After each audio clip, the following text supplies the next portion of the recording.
Belagavi ಸರ್ಕಲ್ನಲ್ಲಿ 4 division ಬರ್ತದೆ sir. Vijayapura, Bagalkot, Gokak, Belagavi 4 circle ಬರ್ತದೆ. 4 ಸರ್ಕಲಲ್ಲೂ ಕಡಿಮೆ ಅಂದ್ರೆ 4,000 ಮೇಲ್ಪಟ್ಟು ಜನ ಕೆಲಸ ಮಾಡ್ತಿದ್ದಾರೆ.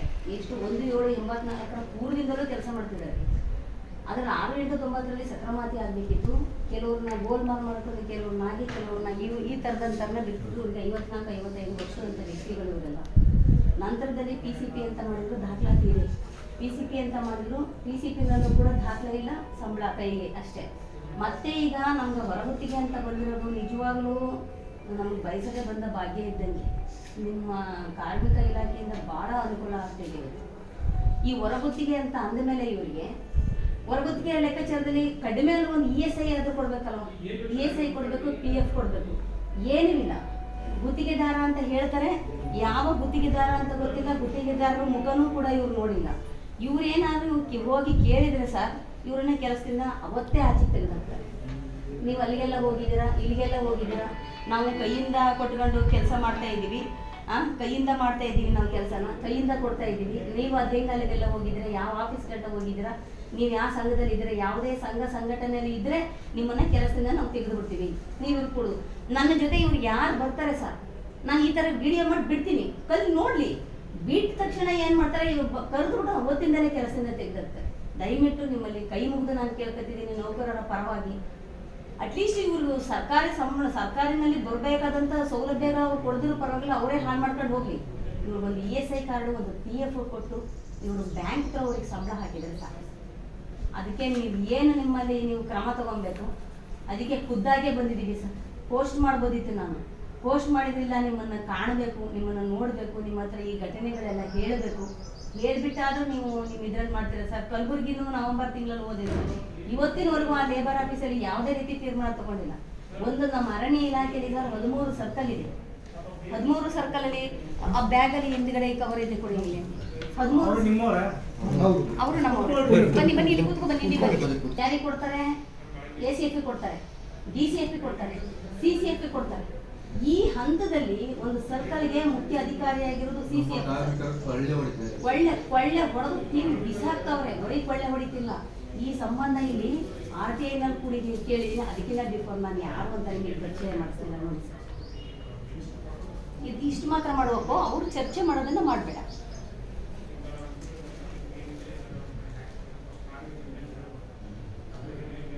ನಾನು ಏನು ಅವ್ರಿಗೆ ಹೇಳ್ತೀನಿ ಅದನ್ನು ಮಾತ್ರ ನೀನು ರೆಕಾರ್ಡ್ ಮಾಡು. ಅವ್ರು ಮಾಡ್ಬೇಕಾದ್ರೆ ಸ್ಟಾಪ್ ಮಾಡು. ಹೌದಲ್ವಾ ಸರ್?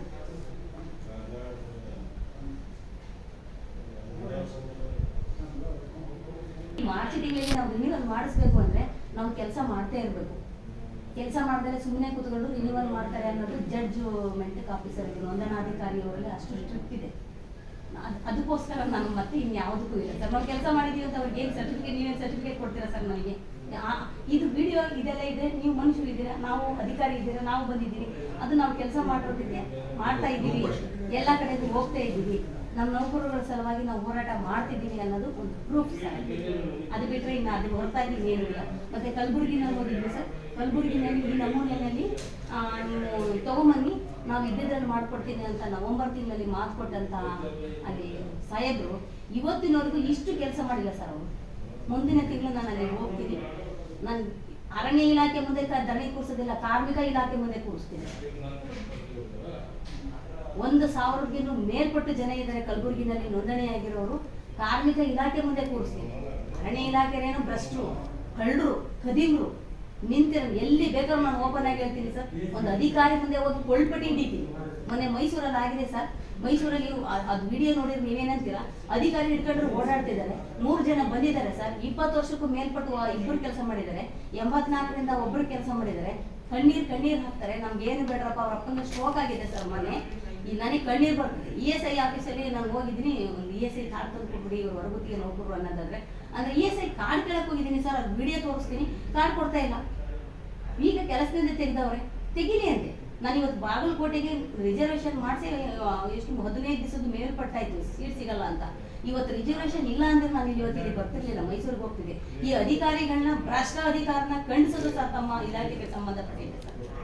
ಈಗ ಒಂದು ಕೂಲಿ ಕಾರ್ಮಿಕ ಹೇಳ್ತಾರೆ ಇವ್ರಿಗೂ ನಮಗೂ ಸಂಬಂಧ ಇಲ್ಲ ಅಂತ, ಮತ್ತೆ ಅವ್ರೇನು ಗುತ್ತಿಗೆದಾರರು, ತುಂಡು ಗುತ್ತಿಗೆದಾರರು. ಹಾಗಾದ್ರೆ ತುಂಡು ಗುತ್ತಿಗೆದಾರರಿಗೆ ಇರಬೇಕಾದಂತಹ ಮಾನದಂಡಗಳೇನು ಸರ್?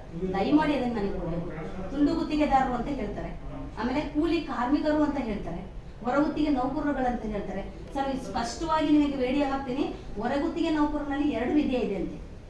ಒಂದು ವಿಧ ಇಲಾಖೆಯಲ್ಲಿ ಕಂಪ್ಯೂಟರ್ ಆಪರೇಟರ್ ಮತ್ತೆ ಡ್ರೈವರ್ಗಳಿಗೆ ಅವರಿಗೆ ಹೊರಗುತ್ತಿಗೆ ಇದೆಯಂತೆ, ಟಿಸಿಪಿ ಇದೆಯಂತೆ, ESI ಇದೆಯಂತೆ, PF ಇದೆಯಂತೆ. ಈ ನೆಡುತೋಪಲ್ನಲ್ಲಿ ಕಾವಲುಗಾರರು ಮಾಡೋರಿಗೆ, ವೀಕ್ಷಣೆ ಮಾಡೋರಿಗೆ, ಬೆಂಕಿ ಏನು ಹೊಡೆಯೋರಿಗೆ, ಆರಿಸೋರಿಗೆ, ಕಾಡು ಪ್ರಾಣಿಗಳನ್ನ ಹಿಮ್ಮೆಟ್ಟಿಸೋರಿಗೆ ಅವ್ರಿಗೆ ಏನು ಇಲ್ವಂತ ಅವ್ರು ತುಂಡು ಗುತ್ತಿಗೆದಾರರಿಂದ ಕೆಲಸ ಮಾಡ್ತಿರೋದಂತೆ. ಪ್ರತಿ ಒಂದು ಇಲಾಖೆನೂ ನಾನು ಭೇಟಿ ಮಾಡ್ತಿದ್ದೀನಿ ಸರ್. ಒಂದೊಂದು ಜಿಲ್ಲೆಗೂ ಹೋಗಿ ಕಾರ್ಮಿಕ ಅಧಿಕಾರಿಗಳನ್ನ ನಾನು ಭೇಟಿ ಮಾಡ್ತಾ ಇದ್ದೀನಿ. ಇಷ್ಟು ಕಳ್ಳತನ ನಡೀತಿರುವಂತ ಭ್ರಷ್ಟ RFOಗಳನ್ನ ಯಾವನ್ನಾರು ಒಬ್ಬನ್ನ ಡಿಸ್ಮಿಸ್ ಮಾಡಿಸ್ಬೇಕು ಸರ್. ಅವ್ನು ಮತ್ತೆ ಕೊನೆ ಏನ್ ಕೆಲಸ ಬರ್ಕೂಡ್ದು ಕಚೇರಿ ಒಳಗಡೆ. ಪೊಲೀಸ್ ಕರೆಸ್ತಾರೆ ಸರ್, ನಾನು ಕರೆಸಿ ಸಿವಿಲ್ ಪೊಲೀಸ್ ಅಂದ್ರೆ ಅದನ್ನ ವಿಡಿಯೋ ತೋರಿಸ್ತೀನಿ ಸರ್. ಸಿವಿಲ್ ಪೊಲೀಸ್ ಕರೆಸ್ತಾರೆ ಸರ್. ಅವರು ಸರ್ ಅಷ್ಟೇ ಇರ್ಲಿ, ಮೈಸೂರಿನಲ್ಲಿ ಸುದ್ದಿವಾಹಿನಿಯವರು ಬಂದು ನನ್ನನ್ನು ಇಂಟರ್ವ್ಯೂ ಮಾಡಿದ್ದಾರೆ. ಅಲ್ಲಿ ಒಳಗಡೆ ಹೋದಾಗ ನೀನೇನಮ್ಮ ನೀನು ಲೆಟರ್ ಕೊಟ್ಟಿದ್ಯಾ, 30 ದಿನ ಟೈಮ್ ಇರ್ತದೆ, ನಂತರದಲ್ಲೇ ಬರ್ತೀನಿ. ಅವ್ರು ಹೇಳೋ ರೀತಿನ ಹೇಳ್ಬೇಕಲ್ಲ. ನಾನು ಬಂದ ತಕ್ಷಣ ಅವ್ರ ಕೆಲಸದಿಂದ ತೆಗೆದುಹಾಕ್ಬಿಟ್ರೆ ಆ ಹೇಳೋ ರೀತಿ ಬೇಕಲ್ವಾ ಸರ್? ಆಯ್ತಮ್ಮ ನೀನು ಲೆಟರ್ ಕೊಟ್ಟಿದ್ಯಾ, ನೌಕರಗಳ ಪರವಾಗಿ ನೀನು ಬಂದಿದ್ಯಾ, ಸ್ವಿಚ್ ಆಫ್ ಮಾಡಬೇಡಿ, ಇನ್ನೊಂದು ಕತೆ ಇರ್ತಾರೆ, ಅವ್ರು ಕಟ್ ಮಾಡ್ತೀನಿ.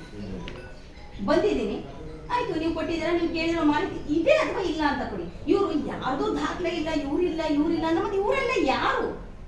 ನನ್ನ ಹಿಂದೆ 100 ಜನಕ್ಕೂ ಮೇಲ್ಪಟ್ಟು ಬರ್ತಾರಲ್ಲ, ಅವ್ರು ಯಾರು? ಸುಮ್ಮನೆ ಬರ್ತಾರ. ಈಗ ಕಟ್ಟಡ ಕಾರ್ಮಿಕನಲ್ಲಿ ಕೆಲಸ ಮಾಡ್ತಿರೋದಕ್ಕೆ ತಮ್ಮಲ್ಲಿ ಅವ್ರು ಬಂದು ಅಪ್ಲಿಕೇಶನ್ ಕೊಡ್ತಾ ಇದ್ದಾರೆ. ಹಾಗಾದ್ರೆ ಇವರು ಕಟ್ಟಡ ಕಾರ್ಮಿಕರು ಅಂತ ಬರ್ತಾ ಇದ್ದಾರೆ ಸರ್, ಕೂಲಿ ಕಾರ್ಮಿಕರು ಅಂತ ಬರ್ತಿದ್ದಾರೆ. ನೀವೇ ಗುರುತಿಸಿ. ನೀವು ಕೂಲಿ ಕಾರ್ಮಿಕರು ಅಂತ ಕೊಡ್ತೀರಾ, ಕೊಡಿ. ಹೊರಗುತ್ತಿಗೆ ನೌಕರರು ಅಂತ ಕೊಡ್ತೀರಾ, ಕೊಡಿ. ದಿನಗೂಲಿ ನೌಕರರು ಅಂತ ಕೊಡ್ತಿದ್ರು. ದಿನಗೂಲಿ ನೌಕರರು ಈಗಿಲ್ಲ.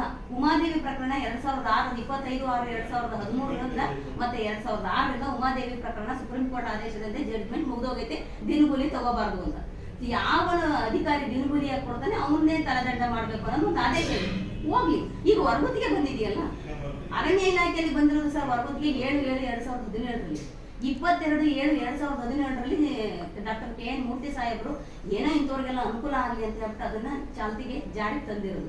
ಅಲ್ಲಿಂದ ಇಲ್ಲಿ ತನಕ ಒಂದು ESI ಬೇಕಲ್ವಾ, PF ಬೇಕಲ್ಲ. ಅಸಲಿಗೆ ಗುತ್ತಿಗೆದಾರರು ಮುಖನೇ ನೋಡಿಲ್ಲ ಇವರು. ಗುತ್ತಿಗೆದಾರ ಯಾರು ಅಂತ ಗೊತ್ತಿಲ್ಲ. ಗುತ್ತಿಗೆದಾರ ಯಾರು ಅಂದ್ರೆ ರೇಂಜರ್ ಅಕ್ಕ, ರೇಂಜರ್ ಗಂಡ, ರೇಂಜರ್ ಹೆಂಡತಿ, ರೇಂಜರ್ ತಂದೆ ತಾಯಿಗಳು, ರೇಂಜರ್ ಆತ್ಮೀಯರು, ಅವರೇ ಗುತ್ತಿಗೆದಾರರು. ನಾನು ಪ್ರತಿಯೊಂದು ಇಲಾಖೆಗೂ ನಾನು ಯಾಕೆ ಕಾರ್ಮಿಕ ಇಲಾಖೆಗೆ ಫಸ್ಟ್ ಬರ್ತಿದ್ದೀನಿ ಅಂದ್ರೆ ಸರ್, ಈ ಉದ್ದೇಶದಿಂದ ಫಸ್ಟ್ ಗುತ್ತಿಗೆದಾರನ ಹಿಡ್ಕೊಂಡು ನಿಲ್ಲಿಸಿ. ಅವ್ನು ಏನು ಕೊಟೇಶನ್ ಕೊಟ್ಟಿದಾರ, ದರಪಟ್ಟಿ, ತುಲನಾತ್ಮಕ ಪಟ್ಟಿ ಕೊಟ್ಟು ಅತ್ಯಂತ ಕನಿಷ್ಠ ದರಪಟ್ಟಿ ಕರೆದವರ, ಆ ಮಾನದಂಡಗಳೇನು, ಇವರೆಲ್ಲರೂ ಇಂಟರ್ವ್ಯೂ ಕರೆದವರ, ಪೇಪರ್ ಸ್ಟೇಟ್ಮೆಂಟ್ ಕೊಟ್ಟವರ, ಮೊದಲು ನೇಮಕಾತಿ ಆದೇಶ ಕೊಟ್ಟವರ, ಇಂಥ ಇಲಾಖೆಗೆ ನೀನು ಹೋಗಪ್ಪ ನನ್ನ ಕಡೆಯಿಂದ ನಾನು ನಿಯೋಜನೆ ಮಾಡಿದ್ದೀನಿ ಅಂತ ಏನಾದ್ರು ಕೊಟ್ಟವರ, ಅದೆಲ್ಲ ಬೇಕಲ್ವ ಸರ್? ಇವ್ರು ಏಕಾಏಕಿ ಏನ್ ಬೇಕು? ಅವ್ರ ಮನೆ ಬಟ್ಟೆ ತೊಳೆಯೋರು ಎಷ್ಟು ಜನ ಸರ್? ರೇಂಜ್ ಆಫೀಸರ್ ಮನೆ ಅಡಿಗೆ ಮಾಡೋದು ಸರ್. RTIನಲ್ಲಿ 60-70ಕ್ಕೂ ಮೇಲ್ಪಟ್ಟು ನಾನು ಫೈಟ್ ಮಾಡ್ತಿದ್ದೀನಿ. RTIನಲ್ಲಿ ACBನಲ್ಲಿ ನಡೀತಿರುವಂತ ಭ್ರಷ್ಟಾಚಾರ ಎಲ್ಲೂ ನಡೀತಿಲ್ಲ. Lokayukta best, Lokayukta super work ಮಾಡ್ತಾ ಇದ್ದಾರೆ.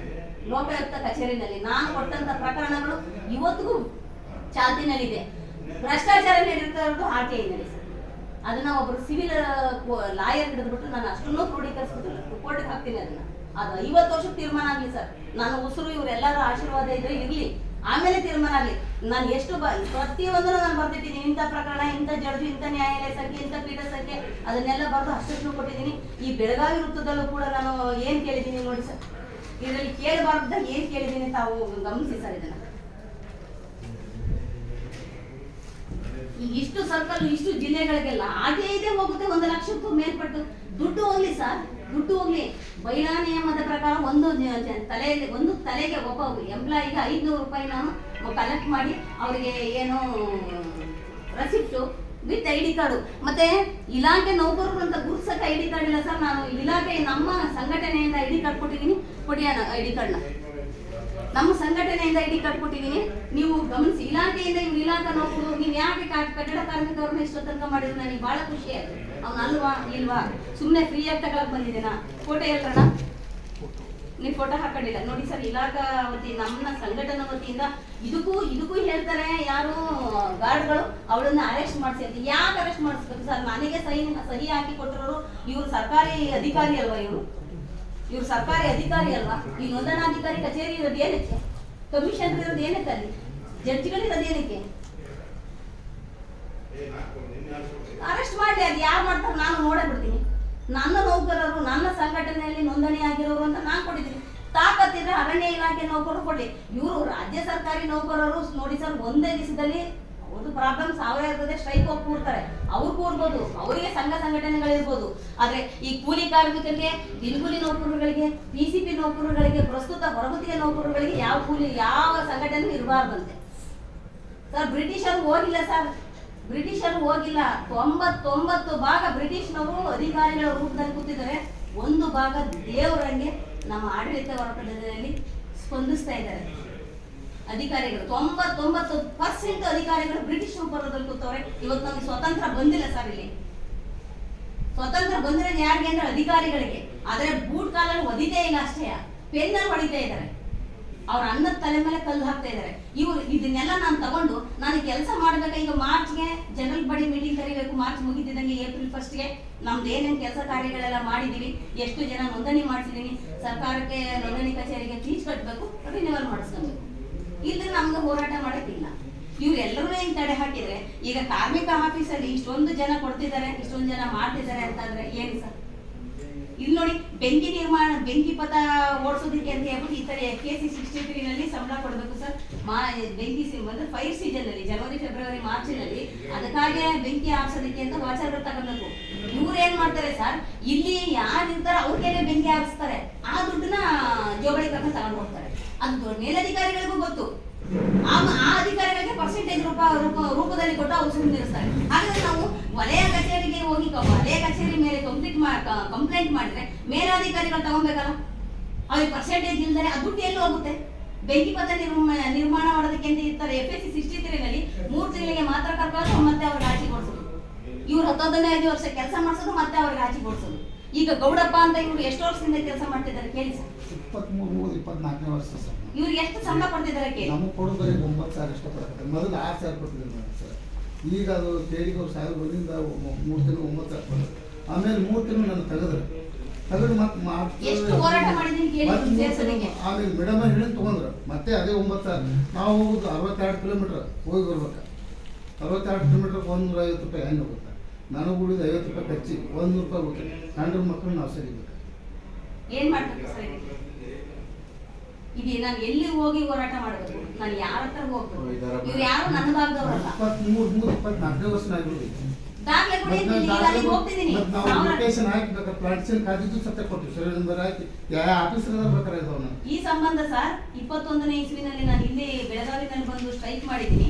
ಆ ಸ್ಟ್ರೈಕ್ ಮಾಡಿರೋದಕ್ಕೆ ಅವರು ಏನಂತ ಸ್ಟ್ರೈಕ್ ಹೇಳಿಸ್ಬೇಕಾಗಿತ್ತು, ಬರ್ದು ಕೊಟ್ಬಿಟ್ರು. ಏನಂತ ನಿಮ್ ಬೇಡಿಕೆಗಳೆಲ್ಲ ನಾನು ನಿಮ್ ಸಭಾದಿಲ್ಲ, ನಾನು ಬರ್ದು ಕೊಡಲ್ಲ. ನಮ್ಮ ಸಂಘದಲ್ಲಿ ಗೌರವಾಧ್ಯಕ್ಷರು ಅಂತ ಹೇಳಿ ರಿಟೈರ್ಡ್ ACF ಸಾಹೇಬರಿದ್ದಾರೆ, ಪ್ರಾಮಾಣಿಕ ವ್ಯಕ್ತಿ ಅವರು. ಅವರು ಪ್ರಸ್ತುತ MLA ಕ್ಯಾಂಡಿಡೇಟ್ ಆಗಿ ಸ್ಪರ್ಧೆಗೆ ನಿಲ್ಲಿತಾವೆ.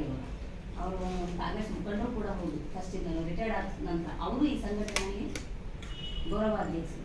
ನಮಗೆಲ್ಲ ಬೆಂಬಲ ಕೊಟ್ಕೊಂಡು ಎಲ್ಲ ಎಡಿ ಮುಚ್ಚಂಡಿ ಸಾಹೇಬ್ರು ACF retired, reporter ACF retired, ಎಲ್ಲ ನಿವೃತ್ತಿ ಅರಣ್ಯ ಅಧಿಕಾರಿಗಳೆಲ್ಲ ಈ ಗುಂಪಿನಲ್ಲಿದ್ದಾರೆ.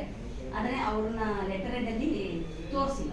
ಅವರು ಬಲದಿಂದ ನನಗೇನು ಗೊತ್ತು ಸರ್, ಇಷ್ಟೊಂದು ಹೋರಾಟ ಮಾಡೋದಕ್ಕೆ ಎಲ್ಲಿಂದ ಬರಬೇಕು ಇದೆಲ್ಲ ಹೋಗಿ ಕೆಲಸ ಮಾಡಿದಾಗ ಸರ್ ಇವರು ಬರ್ದಿದ್ದಾರೆ ನೋಡಿ, ಕೊಡ್ತೀವಿ ಅಂತ ಹೇಳಿ ಕೈಗೊಂಡ ಕ್ರಮದ ಬಗ್ಗೆ ಅಂತ ಎಷ್ಟು ಸಾವಿರಾರು ಲೆಟರ್ ಹಾಕಿದೀನಿ ಸರ್. 1-2 ಲೆಟರ್ ಹಾಕಿಲ್ಲ ಅವ್ರಿಗೆ. ನಾನು ಎಷ್ಟು ಲೆಟರ್ ಹಾಕ್ಬೋದು ಸರ್ ಅವ್ರಿಗೆ? ಇವ್ರಿಗೆ ಯಾವ ತರ ಮಾಡ್ಬೋದು? ನಾವು ಎಲ್ಲಿಗೆ ಹೋಗ್ಬೇಕು? ಮುಖ್ಯಮಂತ್ರಿಗಂತೂ ಲೆಕ್ಕವಿಲ್ಲದಷ್ಟು ಲೆಟರ್ ಹಾಕಿದೀವಿ ಸರ್. ಇವತ್ತು ಮೊನ್ನೆ ಮೈಸೂರು ಭಾಗದಲ್ಲಿ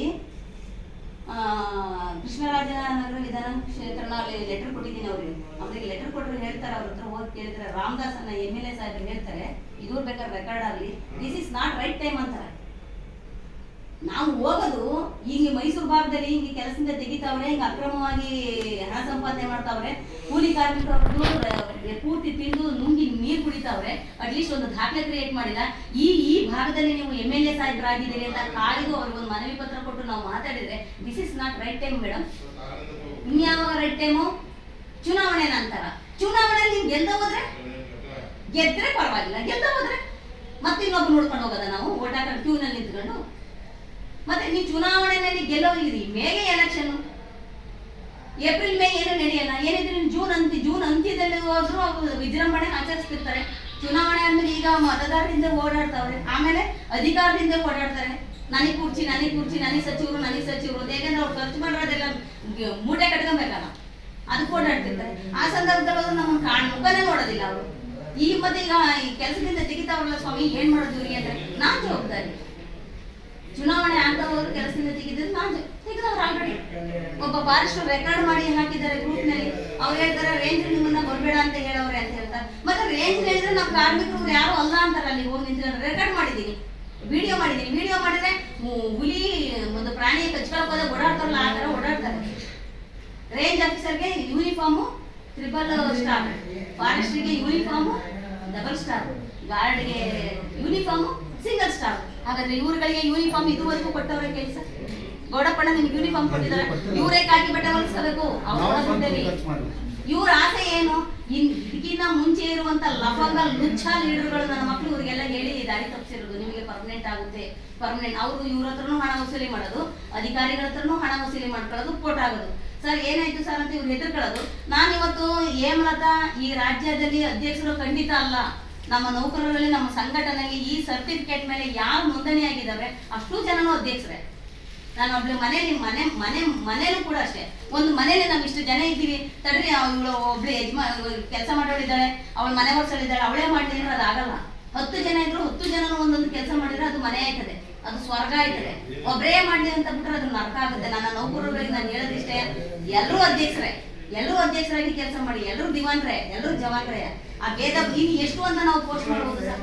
ಇದು ಬದುಕಲ್ಲದೆ ಈ ಎಲ್ಲಾನು ಕೊಟ್ಟಿದ್ದೀನಿ. ಅವರು ಏನ್ ಬರೀತಾರೆ ನೋಡಿ ಸರ್, ಆಗ ಈ ಲೆಟರ್ ಬರ್ಬಿಟ್ಟು ನಮ್ಗೆ ಹಾಕ್ತಾರೆ ಸರ್ ಮನೆಗೆ. ಎಲ್ಲಾನು ಮಾಡ್ತಾ ಇದ್ದೀನಿ, ಕೊಡ್ತಾ ಇದ್ದೀನಿ, ಇದುವರೆಗೂ ವಾಪಸ್ ಹಿಂಪಡ್ಕೊಬಿಡಿ, ನೀವು ಹೊಟ್ಟೋಗ್ಬಿಡಿ, ಆಮೇಲೆ ನಾವು ನೋಡೋಣ ಅಂತ ಹೇಳ್ಬಿಟ್ಟು ಮಾಡ್ತಾರೆ. ಮತ್ತೆ ನಾವು ನಡೆದಂಥದ್ದು ಪೇಪರ್ನಲ್ಲಿ ಬಂದಿರೋದನ್ನು ಪ್ರತಿಯೊಂದನ್ನು ನಾನು ಇಟ್ಟಿದ್ದೀನಿ ಸರ್. 18/11/2021 ನಾನು ಇಷ್ಟೂ ನಾನು ಚಾತಿನಲ್ಲಿ ಇಟ್ಟಿದ್ದೀನಿ ಬೆಳಗಾವಿನಲ್ಲಿ ಸರ್. ಅವ್ರು ಏನು ಕೊಟ್ಟಿದ್ದಾರೆ ಆ ಕೊಟ್ಟ ಮಾತನಿಗೆ ಅವ್ರು ನಡ್ಕೊಂಡಿಲ್ಲ. ಅವತ್ತಿನ ದಿನ ನಾನು ರಿಸರ್ವೇಶನ್ ಮಾಡಿಸ್ಕೊಂಡ್ಬಂದಿದ್ದಲ್ಲ 3 ವರ್ಷದಿಂದ, ಅದನ್ನು ಕೂಡ ಇಟ್ಟಿದ್ದೀನಿ. ಇಲ್ಲಿ ನಾನು ಯಾವ ಟ್ರೈನಲ್ಲಿ ಬಂದೆ, ಎಷ್ಟು ಜನ ಬಂದ್ರಿ ಎಲ್ಲ ಬುಕ್ಕಿದೆ ಅವತ್ತಿನ ದಿನದ್ದು. ಇಷ್ಟು ಮಾಡಿದ್ದೀನಿ ಸರ್. ನನಗೆ ನಿಮ್ಮ ಸಹಾಯ ಏನ್ ಬೇಕು ಅಂದ್ರೆ ಸರ್, ಎಲ್ಲಿ ಹೋದ್ರೂ ನ್ಯಾಯ ಸಿಗ್ತಿಲ್ಲ ಸರ್. ಪುಸ್ತಕದಲ್ಲಿ ಅಷ್ಟೇ ಅವರ ಆದೇಶಗಳು, ಅವ್ರ ಸರ್ಕ್ಯುಲರ್ಗಳು ಮಾಡ್ಕೊತಿರೋದು ಅವ್ರ ದುಡ್ಡಿಗಳಿಗೋಸ್ಕರ ಹೊರತು ನನ್ನ ಇಂಥ ಬಡಪಾಯಿ ನೌಕರಗಳಿಗೆ ತಲುಪ್ತಾ ಇಲ್ಲ. ಎಲ್ಲೋ ಕೂತ್ಕೊಂಡು ಪ್ರಧಾನಮಂತ್ರಿ ಮೋದಿ ಆಗಿರ್ಬೋದು ಮಾಡ್ತಾ ಕೂತಿದ್ದಾನೆ, ಅವನ ಹಂತಕ್ಕೆ ಅವನು ಕೆಳಗಡೆ ಹಂತದಲ್ಲಿ ಮಾಡ್ತಾ ಇಲ್ಲ. ಮತ್ತೆ ಇನ್ನೊಬ್ಬ ಮುಖ್ಯಮಂತ್ರಿ ಬೊಮ್ಮಾಯಿ ಮಾಡ್ತಾ ಕೂತಿದ್ದಾನೆ, ಕೆಳಗಡೆ ಹಂತದವರೆಗೂ ತಲುಪ್ತಾ ಇಲ್ಲ. ಅವ್ರು ಅಲ್ಲಿಂದ ಬರ್ತದೆ, ಸಚಿವರ ತನಕ ಹೋಗ್ತದೆ, ಕೌನ್ಸಿಲರ್ ತನಕ ಹೋಗ್ತದೆ, ಮೇಯರ್ ತನಕ ಹೋಗ್ತದೆ, ಹಂತದವರೆಗೂ ಬರ್ತದೆ, ಅಧಿಕಾರಿಗಳ ಬರ್ತಾರೆ. ಈಗೂ ಸಣ್ಣ ಮಟ್ಟದವರೆಗೆ ಸಿಗ್ತಾ ಇಲ್ಲ. ನಾನು ಮುಂದೆ ನೋಡಿ ಸರ್, ಇಷ್ಟೊಂದು ಬಿಲ್ ಮಾಡ್ಕೊತಾರೆ. ಈ ತರ ಒಂದೊಂದ್ಸತಿಗೆ ಒಂದೊಂದು ನೌಕರಿ ಬೆಳಗಾವಿ ಭಾಗದ್ದು ಈ ತರ ಬಿಲ್ ಮಾಡ್ಕೊತಾರೆ ಸರ್. ಇವ್ರ ಹತ್ರ ಸೈನ್ ಹಾಕಿಸ್ತಾರೆ, ಥಿಯೇಟರ್ನಲ್ಲಿ ಎಲ್ಲ ಸೆಳೆಯೋದಿಕ್ಕೆ ಹಣನ, ಆಮೇಲೆ ಇವ್ರ ಹತ್ರ ವಾಪಸ್ ಅವರೇ ಇಸ್ಕೊಳ್ತಾರೆ. ನನಗೆ ಏನಾದ್ರು ಗಮನಕ್ಕೆ ತಂದ್ರೆ, ಈ ಸಂಘಟನೆ ಸರ್ ಹೊರಗಡೆ ಇನ್ನೂ 150 ಮೇಲ್ ಜನ ಇದ್ರು, ಅವರೆಲ್ಲ ಹೆದರಿಕೆ ಬಂದೆ ನಮ್ಮನ್ನ ಕೆಲಸದಿಂದ ತೆಗಿತಾರೆ ಅಂತ. ನ್ಯಾಯಕ್ಕೆ ಸರ್, ಹೋರಾಟಕ್ಕಾಗ್ಲಿ ಧರಣಿಗಾಗ್ಲಿ ಒಬ್ಬ ಕೂತ್ರು ಅದೇ, 1000 ಜನ ಕೂತ್ರು ಅದೇ. ನೀವು ಹೋಗಿ ಮನೆಗೆ, ನಿಮ್ಮ ಹೊಟ್ಟೆ ಮೇಲೆ ನಾನು ಹೊಡೆಯಕ್ಕೆ ಇಲ್ಲಿಗೆ ಬಂದಿಲ್ಲ.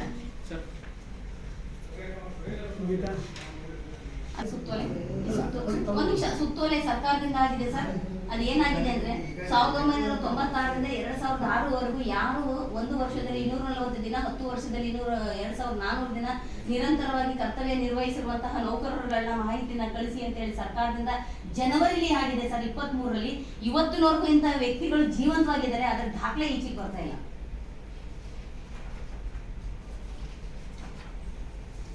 ಬೇಕಾದ್ರೆ ನೀವೊಂದು ಇನ್ವೆಸ್ಟಿಗೇಷನ್ ಮಾಡ್ತೀನಿ ಅಂದ್ರೆ ಸರ್, ನಾನು ಯಾವ ದಾಖಲೆ ಬೇಕಾದ್ರೂ ತಗೊಬರ್ತೀನಿ ಸರ್. 10-12 ವರ್ಷದ್ದು ದರಪಟ್ಟಿ ಸರ್, ಇಲಾಖಾ ದರಪಟ್ಟಿ ಅಂತೆ. ದಯಮಾಡಿ ನೀವು ಕಾರ್ಮಿಕ ಇದರಿಂದ ಇಲಾಖಾ ಮಟ್ಟದಲ್ಲಿ ಎಷ್ಟು ಜನಕ್ಕೆ ಇದನ್ನ ದರಪಟ್ಟಿ ಅಂತ ಸಂಬಳ ಕೊಟ್ಟಿದ್ದಾರೆ ಅಂತ ಅದನ್ನ ಇನ್ವೆಸ್ಟಿಗೇಷನ್ ಮಾಡಿಸ್ಬೇಕು ಸರ್. ಬೇಕಾದ್ರೆ ನೀವು ಪತ್ರ ಬರ್ಕೊಡಿ ಅಂದ್ರೆ ನಾನು ಬರ್ಕೊಡ್ತೀನಿ, ಇಲ್ಲೇ ಟೈಪ್ ಮಾಡ್ಕೊಡ್ತೀನಿ ಸರ್. ಒಂದು ಕಂಪ್ಯೂಟರ್ ಬಿಟ್ಟರೆ ಬೇಕಾದ್ರೆ ನೀವು ಯಾವ ನಮೂನೆ ಹೇಳ್ತೀರಾ, ಇಡೀ ಅರಣ್ಯ ಇಲಾಖೆನೇ ಜಾಲಾಡ್ಬೇಕು ಸರ್. ಅಲ್ಲಿ ಬಗ್ಗದಷ್ಟು ಸಿಗ್ತೇ ಇರ್ತದೆ ಗಣಿ. ದರಪಟ್ಟಿ ಇರೋದಿಷ್ಟು, ಸರ್ಕಾರದಿಂದ ಅವ್ರಿಗೆ ಬರ್ತಿರೋದಿಷ್ಟು. ಇಲ್ಲೇ ನೋಡಿ ಸರ್, ಇವತ್ತು 531 ರೂಪಾಯಿ .58 ಐತೆ. ಒಂದು ತಿಂಗಳಿಗೆ 16,479 ರೂಪಾಯಿ ಆಗ್ತದೆ. ಇವ್ರಿಗೆ 9,000 ಕೊಡ್ತಾರೆ. ಒಬ್ರಿಗೆ 9,000, ಒಬ್ರಿಗೆ 6,000, ಒಬ್ರಿಗೆ 7,000. 7 ತಿಂಗಳಿಗೊಮ್ಮೆ, 6 ತಿಂಗಳಿಗೊಮ್ಮೆ, 3 ತಿಂಗಳಿಗೊಮ್ಮೆ. ಇವೇನು ನಮಗೆ ಕೆಲಸ ಗೊತ್ತೈತೆ. ಸರ್ಕಾರ ಗೌರ್ಮೆಂಟು ನಾಳೆ ಪರ್ಮನೆಂಟ್ ಆಗ್ಬಿಡ್ತದೆ, ನಾನೊಬ್ಬ ಅರಣ್ಯ ಇಲಾಖೆ ನೌಕರ ಅನ್ನೋ ಅಹಮೊಂದು, ನಮ್ಮ ತಂದೆ ಅರಣ್ಯ ಇಲಾಖೆ ನೌಕರ ಅನ್ನೋ ಮಕ್ಕಳಿಗೆ ಅಹಮು, ನನ್ನ ಗಂಡ ಅರಣ್ಯ ಇಲಾಖೆ ನೌಕರ ಅಂತ ಹೆಂಡತಿಗೆ ಅಹಮು. ನೋಡಿದ್ರೆ ಸಂಬಳನೇ ಇಲ್ಲ, ಸಂಬಳ ಹಾಳಾಗೋಗ್ಲಿ ಸರ್, ಅವ್ರು ಕೆಲಸ ಮಾಡ್ತಿರುವಂತ ದಾಖಲೆಗಳೇ ಇಲ್ಲ. ಇದು ಇಷ್ಟ ಆಯ್ತಾ ಸರ್? ಅದು ಈಗ ಹೊರಗುತ್ತಿಗೆ ಪದ್ಧತಿ ಬಂದಿರೋದು ತೆಗೆದುಕೊಡ್ತೀನಿ ಸರ್, ನಿಮಗೆ ಅನುಕೂಲ ಆಗಂಗೆ. ಬೇಕಿರೋ ಒಂದು ಜೆರಾಕ್ಸ್ ಕೊಟ್ಟು ಹೋಗಿ ಅಂದ್ರೂ ಕೂಡ ನಾನು ಕೊಟ್ಟು ಹೋಗ್ತೀನಿ ಸರ್. ನೀವು ಯಾವುದು ಹೇಳ್ತೀರಾ ಸರ್? ಇದನ್ನೆಲ್ಲ RTI ನಲ್ಲೇ ಸರ್ ನಾನು ತಗೊಂಡಿರೋದು, ಪ್ರತಿಯೊಂದನ್ನು RTI ತಗೊಂಡಿದ್ದೀನಿ ಸರ್. ಇನ್ನು ಎಷ್ಟು ತಗೋಬಹುದು ಸರ್ ಈ ತರದ? ನೋಡಿ ಸರ್, 7/7/2017 ಸರ್, ಇದು ಹೊರಗುತ್ತಿಗೆ ಜಾರಿಗೆ ಬಂದಿರೋದು. ಇನ್ನು ನೆಕ್ಸ್ಟ್ ಪೇಜ್ ತಿರುಗಿಸಿದ್ರೆ ಇನ್ನೊಂದು ಹಾಳೆ, ಅದನ್ನ ಸರ್ಕಾರ 7/7/2017 ಇದು 22/2/2017. ಇವರು ಯಾವ ನಮೂನೆಯಲ್ಲಿ ACB ಕೊಟ್ಟಿದೆ ಸರ್? ACB ಕೊಟ್ಟರೆ ಕೇಳ್ತಾರೆ ನನಗೆ ಅವರು ನೇಮಕಾತಿ ಆದೇಶ ತಗೊಂಬಮ್ಮ ಅಂತಾರೆ. ಅಲ್ಲ ಸರ್, ನಾನು ನೇಮಕಾತಿ ಆದೇಶ ಇದ್ದಿದ್ರೆ ನಾನೇ ACB ಮೆಟ್ಲತ್ತೇ ಇದ್ದೆ, ಕೋರ್ಟ್ ಮೆಟ್ಲತ್ತಿದ್ದೆ, ಸೀದಾ ಹೋಗಿ ಲಾಯರ್ ಕಾಂಟ್ಯಾಕ್ಟ್ ಮಾಡ್ತಾ ಇದ್ವಿ. ನನ್ನ ಸಂಘದಲ್ಲಿ 2,000ಕ್ಕೂ ಮೇಲ್ಪಟ್ಟು ಜನ ನೋಂದಣಿ ಆಗೋರ 100 ರೂಪಾಯಿ ಅಂತ ಅಂದ್ರೂ ಲಾಯರ್ ಫೀಸ್ ಆಗ್ತಾ ಇತ್ತು. ನಾನೇನು ಕೊಡ್ಬೇಕಾಗಿರ್ಲಿಲ್ಲ, ಕೊಟ್ಬಿಟ್ಟು ಅಲ್ಲಿ ಹೋರಾಟ ಮಾಡ್ತಿದ್ದೆ. ನೇಮಕಾತಿ ಆದೇಶ ತಗೊಂಬ ಅಂತ ಒಬ್ಬ ACM ಇನ್ನೊಬ್ರು ಹೇಳ್ತಾರೆ. ನಾನು ಇದೇ ತರ ಪ್ರಶ್ನೆ ಮಾಡಿದೆ ಸರ್, ನಾನು ಯಾವ ಅಧಿಕಾರಿಗಳಿಗೂ ನಾನು ಹ್ಯಾರೆಸ್ ಮಾಡ್ತಿಲ್ಲ, ನಾನು ಇರೋದನ್ನ ಮನವರಿಕೆ ಮಾಡ್ತಿದ್ದೀನಿ. ನಾನು ಈ ತರ ಇದ್ದರೆ ನಿಮ್ಮ ಕಚೇರಿಗೆ ನಾನು ಬಂದು ಅಪ್ಲಿಕೇಶನ್ ಹಾಕೊಂಡು ಕಂಪ್ಯೂಟರ್ ಟೈಪ್ ಮಾಡ್ಕೊಂಡು 1000 ರೂಪಾಯಿ ಖರ್ಚು ಮಾಡ್ಕೊಂಡು 100 ಮೇಲೆ ನಾನು ಬಂದು ಕೊಡ್ತಿದ್ದಲ್ಲ ಸ್ವಾಮಿ, ನೀವು ಇದು ಮಾಡಿ. ಅಲ್ಲಮ್ಮ, ನಮ್ದು ACP ಆಫೀಸ್ ಸಿಗುತ್ತಾ? ಆದರೂ 500 ರೂಪಾಯಿ ಖರ್ಚು, 500 ರೂಪಾಯಿ, 100 ರೂಪಾಯಿ ನಿಮ್ಗೆ ಲಂಚ ತಗೋತೀವಿ, ಅದನ್ನು ನಾವು ಹೇಳ್ಕೊಡ್ತೀವಿ. ನಮಗೆ ತಿನ್ನಕ್ ಅನ್ನ ಇಲ್ಲ ಸ್ವಾಮಿ ಅಂತ ಅಂದ್ರೆ ಭೃಷ್ಟಾನ್ನ ತಿಂತ ಇರೋರು ತೋರಿಸಿ ಅಂತ ಹೇಳ್ತಾರೆ. ಬಿರಿಯಾನಿ ಯಾರು ಊಟ ಮಾಡ್ತಾವ್ರ ಅವ್ರು ನಮ್ಗೆ ತೋರಿಸ್ಬಿಡಿ ಅಂತಾರೆ. ನಮ್ಮದೇ ಜಾಸ್ತಿ ಕೊಡ್ಕೊಳಕ ಇದೆಯಲ್ಲ, ನಮ್ಗೆ ಅಷ್ಟು ಗಲೀಜಾಗಿ ಕೊಟ್ಟಿದೀವಿ, ಆ ತರ ಹೇಳ್ತಾರೆ. ಅವತ್ತೇ ಅವ್ರದ್ದು ಲೆಟರ್ ಆಗ್ತಾರೆ. ಅವತ್ತೇ ನಾನು ACB ಬಾಗ್ಲು ಮುಚ್ಚೋಯ್ತು ನನ್ನ ಲೈಫಲ್ಲಿ. ನೇಮಕಾತಿ ಆದೇಶ ತರಬೇಕಂತೆ ಅವ್ರ ಹತ್ರ ಹೋಗಕ್ಕೆ. ತಿಪ್ಪೂರು ಬೀರ್ಲಿಂಗಯ್ಯ LH ಅಂತ ಸರ್ ಅಂಗವಿಕಲರಾಗಿದ್ದಾರೆ. ಇಲಾಖೆ ಅವ್ರ ತಾಯಿ ಚೆನ್ನಾಗಿ ಎತ್ತು ಕಳಿಸಿದಂತ ಮಗನ್ನ ದನ ಕೂರಿ ಆಡು ಕುರಿಗಳು ಹೋಗಿ ಓಡ್ಸಕ್ಕೆ ಹೋದಂತ ಸಂದರ್ಭದಲ್ಲಿ ನಿನ್ಗೆ ಒಂದು ಯೂನಿಫಾರ್ಮ್ ಇಲ್ಲ, ನಿನ್ಗೆ ಒಂದು ಗುರುತಿನ ಚೀಟಿ ಇಲ್ಲ, ನೀನು ಒಬ್ಬ ಪಬ್ಲಿಕ್ಸ್ ಇರ್ಬೋದು, ನೀನ್ ಯಾರು ಅಂತ ತೋರಿಸಿದಾಗ ನಾನು ಇಲಾಖೆ ನೌಕರ ಅಂತ ಹೇಳಿದಾಗ ತೆಗೆದು ಬಡಿಗೆಗೆ ಬಿಟ್ಟು ತೊಡೆ ಮುರಿದೋಗೈತೆ ಸರ್. ಶಾಶ್ವತ ಅಂಗವಿಕಲರಾಗವ್ರೆ ಪಾಪ, ಅವ್ರು ಎಲ್ಲಿಗೆ ಹೋದ್ರು ಕಾಸೆಲ್ಲ ಇದೆ, ಅವ್ರು ಓಡಾಡಕ್ ಆಗಲ್ಲ.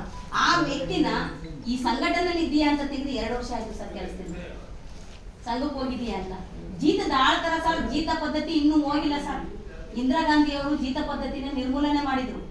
ಉಳುವವನಿಗೆ ಭೂಮಿ ಅಂತ ಹೇಳಿ ಯಾರು ಉಳ್ತಾ ಇರ್ತಾರೆ ಅವ್ರ ಹತ್ರ ಉಳುವವನಿಗೆ ಭೂಮಿ ಅಂತ ಮಾಡಿ ಏನಾದ್ರೂ ಅಲ್ಪ ಸ್ವಲ್ಪ ಕೂಲಿ ಕಾರ್ಮಿಕರಿಗೆ ಒಂದು ಜಮೀನು ಅಂತ ಆದ್ರೆ ಇಂದಿರಾ ಗಾಂಧಿ ಪೀರಿಯಡ್ ಆಗಿತ್ತು ಅಂತ ನಮಗೊಂದು ಕಲ್ತಿರೋದು ಅಷ್ಟೇ. ಇವತ್ತು ಈ ಅರಣ್ಯ ಇಲಾಖೆಯಲ್ಲಿ ಅವ್ರವ್ರ ದಬ್ಬಳಿಕೆ ಆಗೈತೆ ಸರ್. ನಮ್ಗೆ ಹೊರಗುತ್ತಿಗೆ ಅಂತ ಬಂದಿರೋದು ಬಹಳ ಖುಷಿ ಅನ್ನಿಸ್ತೆ. 7/7/2017 ಹಿಂದಿನ ಬಿಟ್ಬಿಡಿ ಸರ್, ಇವ್ರು ಏನ್ 23 ವರ್ಷ ಹೇಳಿದ್ರು ಅದು ಹಾಳಾಗೋಗಿ ನಮ್ಗದು ಪ್ರೂಫ್ ಇಲ್ಲ. ಅಟ್ಲೀಸ್ಟ್ 17ನೇ ಇಸ್ವಿಯಿಂದ ಈಚೆಗಾದ್ರೂ ಬೇಕಲ್ಲ ಸರ್, ಸಾಕಷ್ಟೇ. ದಾಖಲೆ ಬೇಡ ಸರ್, ಇವತ್ತಿದ್ದು ನಾಳೆ ಸತ್ತೋಗ್ತಾರೆ. ಎಷ್ಟೋ ಜನ ನೋಡಿ ಸರ್, ಹಾಸನ ಸರ್ಕಲ್ ಅಲ್ಲಿ ಸುಂದರೇಶ್ ಅನ್ನೋ ಒಬ್ಬ ಗಾರ್ಡು ಬೆಂಕಿ ಓಡಿಸ್ಬೇಕಾದ್ರೆ ಬಿದ್ದು ಸತ್ತೋದ್ರು. ಅವ್ರಿಗೆ 50 ಲಕ್ಷ ರೂಪಾಯಿ ಬಿಲ್ ಮಾಡಿದ್ರು, ಅವ್ರ ಹೆಂಡತಿ ಕೆಲಸ ಕೊಡ್ತು. ಅದೇ ನಾಗರಹೊಳೆಯಲ್ಲಿ ಮಾದೇವ ಸ್ವಾಮಿ ಅಂತ ಆನೆ ತುಳಿದು ಈ ತರ PCP ನೌಕರಗಳು ಸತ್ತೋದ್ರು, ಅವ್ರಿಗೆ ಏನು ಕೊಡಲಿಲ್ಲ ಸರ್ ನನ್ನ ಸಂಘಟನೆಯಿಂದ ಅಂತ್ಯ ಸಂಸ್ಕಾರ. ಪುಣಜನೂರಲ್ಲಿ ಒಬ್ರು ಆನೆ ತುಳಿದು ಸತ್ತೋದ್ರು ಸರ್, ಅವ್ರಿಗೂ ಇಲ್ಲ.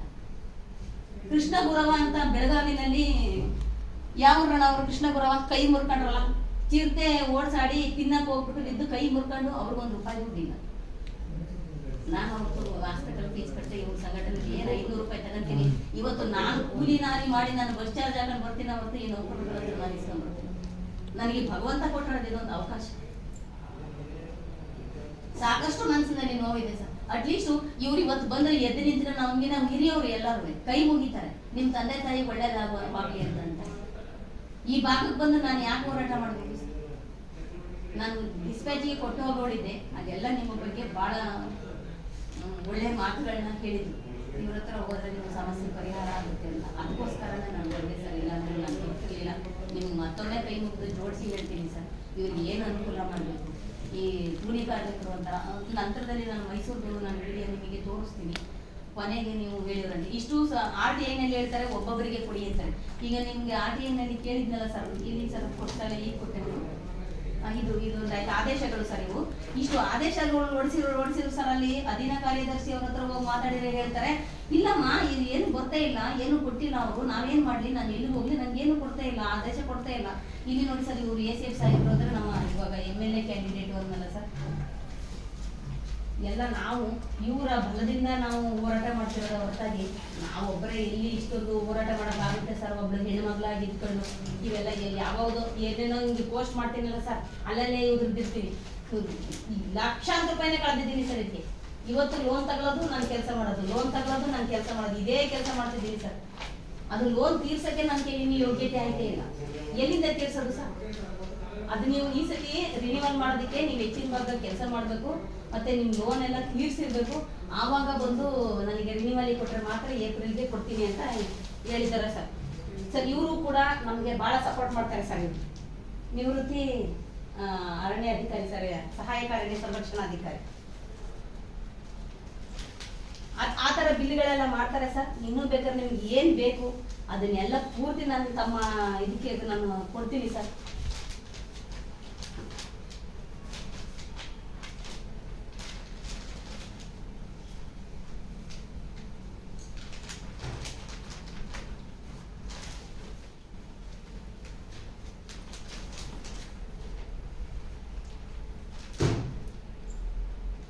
ಪೇಪರ್ನೇ ಬಿಟ್ಟು ಬರೀ ಇದೊಂದೇ ಇಟ್ಕೊಬಿಟ್ಟು ನಾನು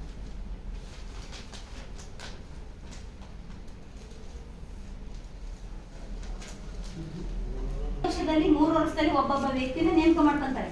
ಹೊಸೊಬ್ಬರನ್ನ ಹಳಬರು ಬಿಟ್ಬಿಡ್ತಾರೆ. ಅಪಾರ ವರ್ಷ ಆಗಿದೆ ನಮಗೆ ಕಾನೂನು ರೀತಿ ಚೌಕಟ್ಟಿನಲ್ಲಿ ಕೇಳ್ತಾರೆ. ಹೊಸಬರು ಕರ್ಕ ಬರ್ತಾರೆ, ಅವ್ರು ನೀರು ನಿಂಡೆಕಾಯಿ ಮಾಡ್ತಾರೆ, ಅವ್ರು ಲೈಫ್ ಬರ್ಡನ್ ಮಾಡ್ತಾರೆ. 40-50 ವರ್ಷ ಆಗೋಯ್ತದೆ, ಆಚೆಗೆ ತೆಗೆಸಿದ್ದಾರೆ. ನಿಮ್ಗೆ ಏನಪ್ಪ ಅನುದಾನ ಮುಗ್ದೋಗಿದೆ, ನಾವು ಜೋಬಳಿಯಿಂದ ಕೊಡೋಣ, ನಮ್ಗೆ ಈಗ ನಿಮ್ಗೆ ಕೊಡ್ತಾರ, ನಾವು ಅಡ್ಜಸ್ಟ್ ಮಾಡಿ ದುಡ್ಡು ಕೊಡ್ತಿದೀವಿ, ನಾವು ಕೈಯಿಂದ ದುಡ್ಡು ಕೊಡ್ತಾ ಇದ್ವಿ. ಆ 3 ವರ್ಷ ನಿರಂತರವಾಗಿ ಕೆಲಸ ಮಾಡಿದಂತ ವ್ಯಕ್ತಿ 4ನೇ ವರ್ಷಕ್ಕೆ ಎಲ್ಲಿ ಹೋಗ್ತಾನೆ ಸರ್? ಅನುದಾನ ಮುಗ್ದೋಗೈತೆ. ಮತ್ತೆ ಅದಕ್ಕೆಲ್ಲ ಸರ್ಕಾರದಿಂದ ಇವ್ರು ಪ್ರಾಮಿಷನ್ ತಗೊಬೇಕಲ್ವ? ಈಗ ಒಂದು ರೇಂಜರ್ಗೆ ಈಗ ನೀವು ತಾವೇ ಹೇಳಿದ್ರಿ, ನಾನು ಮಡಿಕೇರಿಯಲ್ಲಿದ್ದೆ, ಇಲ್ಲಿಗೆ ಬಂದು 1.5 ವರ್ಷ ಆಯ್ತು ಅಂತ. ಹಾಗಾದ್ರೆ ನಿಮ್ಗೆ ಮಡಿಕೇರಿಯಿಂದ ಕೆಲಸ ಮುಗೀತು ಅಂದ್ರೆ ನಿಮ್ ಮನೆಗೆ ಹೋಗ್ಬಿಡೋದು ಅಂತ ಅರ್ಥನ? ಒಬ್ಬ ರೇಂಜರು ಒಂದು ಕಡೆಯಿಂದ ಮತ್ತೊಂದು ಕಡೆಗೆ ಟ್ರಾನ್ಸ್ಫರ್ ಆದ್ರೆ ಅವನಿಗೆ ಟ್ರಾನ್ಸ್ಫರ್.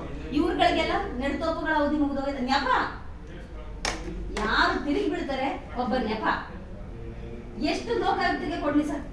ACF ಪ್ರಭುಗೌಡ ಅನ್ನೋ ಹಾಸನ್ ಸರ್ಕಲ್ ನಲ್ಲಿ ಸರ್ ಉಪ ಅರಣ್ಯ ಸಂರಕ್ಷಣಾಧಿಕಾರಿಗಳ ಕಚೇರಿನೇ ಇಲ್ಲ, ಉಪ ವಿಭಾಗ ಕಚೇರಿನೇ ಇಲ್ಲ.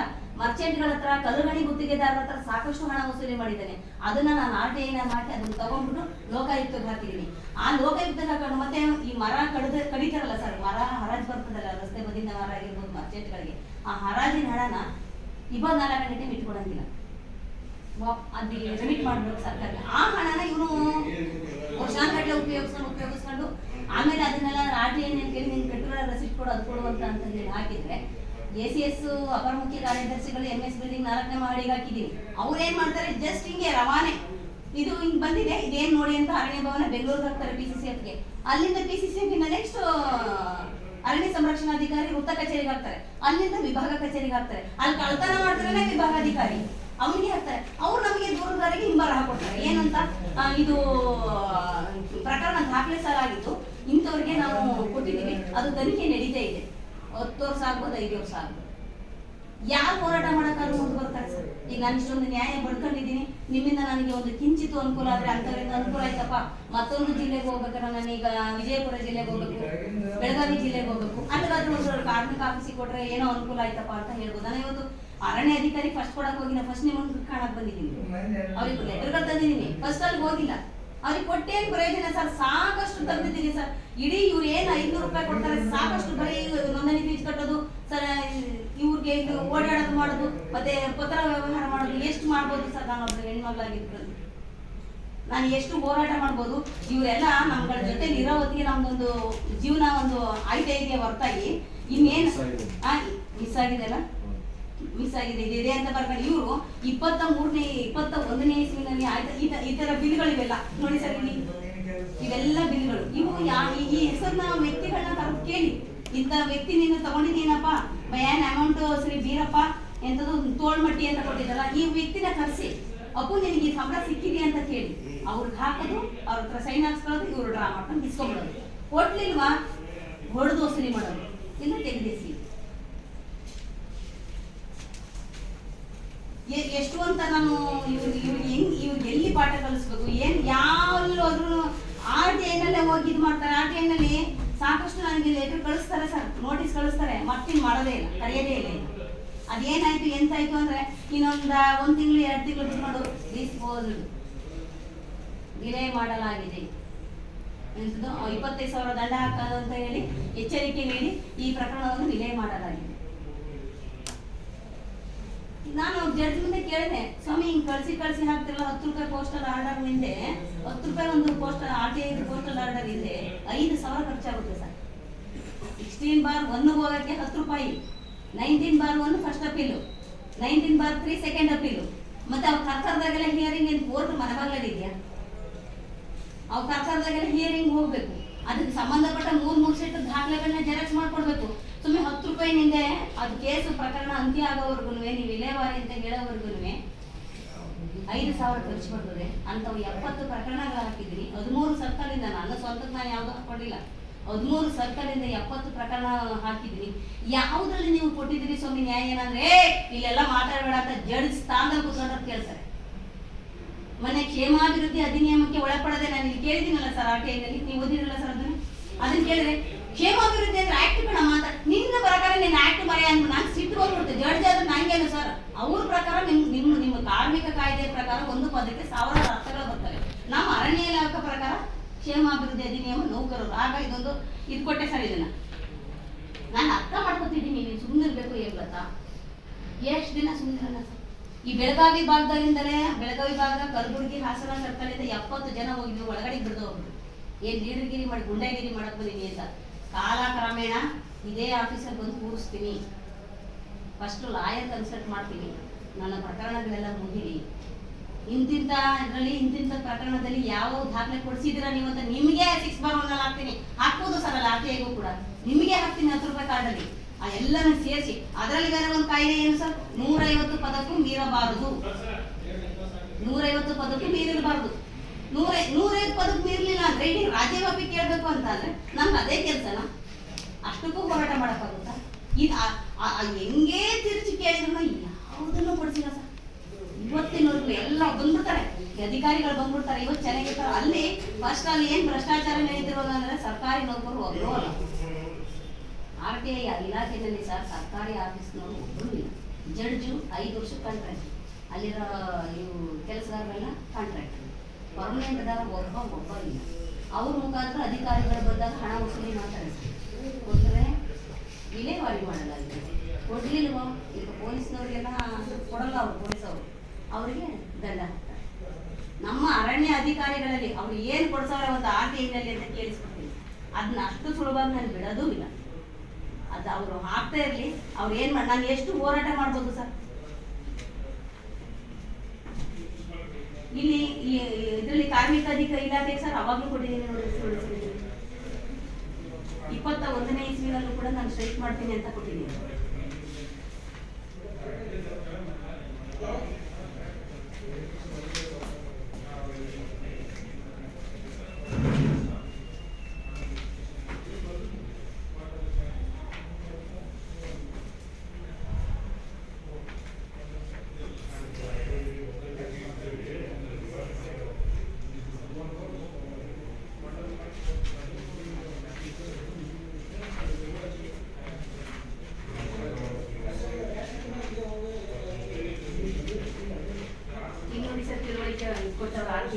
ನೋಟಿಸ್ ಕೊಟ್ಟರು, ಅವತ್ತೊಂದು ನಾನು ಅಟೆಂಡ್ ಆಗಿದ್ದೀನಿ. 29/3 ಸರ್, ಈ ತಿಂಗಳು 29ನೇ ತಾರೀಕಿದೆ.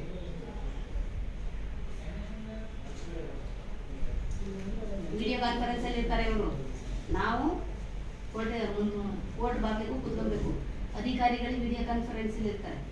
ಇವರು ಕೆರ್ರ ಮಿರ್ರ ಚಕ್ರ ಪಕ್ರ ಅಂದಾಗ ಅಲ್ಲಿ ಕೊಟ್ಟು ಡೀಲ್ ಮಾಡ್ಕೊತಾರೆ. ಈ ಪ್ರಕರಣ 29ನೇ ತಾರೀಕಿದೆ ಸರ್. 2ನೇ ಹಿಯರಿಂಗ್, ಇನ್ನೊಂದು ಹಿಯರಿಂಗ್ ಹೋಗ್ಬಿಟ್ಟು 3ನೇಕ್ಕೆ ವಿಲೇವಾರಿ ಕೊಡೋದಕ್ಕೆ ಮಾಹಿತಿಯನ್ನು ಕ್ರೋಢೀಕರಿಸಿ ನಿಮಗೆ ನೀಡಲು ಎಚ್ಚರಿಕೆ ನೀಡಿ ಈ ಪ್ರಕರಣವನ್ನು ವಿಲೇವಾರಿ ಮಾಡಲಾಗಿದೆ. ಮುಗಿಯಿತು ಆದೇಶ.